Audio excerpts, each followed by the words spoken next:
Let's face it, out there, everywhere, someone is always looking for something. Fame, fortune, you name it. But for the high school student David, all he wanted was attention. Known for being a class clown, David Shar was your typical 90s kid. He enjoyed rock music, video games, kung fu, superheroes, and so on and so forth. But even though he definitely grabbed people's attention, he wanted all the attention he could get. So it was no surprise that he, along with his two friends, Morgan and George, set out to make one of, if not the hardest video game in human history.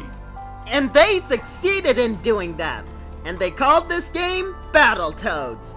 A game where you can play as anthropomorphic toads to defeat an evil dark queen and save the universe. And considering its legacy in real life, I'd say David and company succeeded. Except when they turned the game on, they were sucked into it, sending them into the Toad Arena to battle the Dark Queen herself, transforming them into the Battletoads themselves. And this would happen every single time the game was turned on. Yeah, so?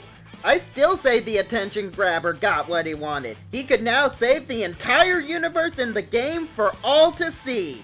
And with new bodies in a new world, they had to take new names.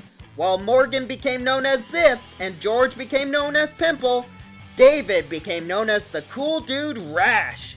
And with his new name and new amphibian superpowers, he and his friends would bravely traverse each new challenge with the simple goal of surviving one of the hardest video games ever made.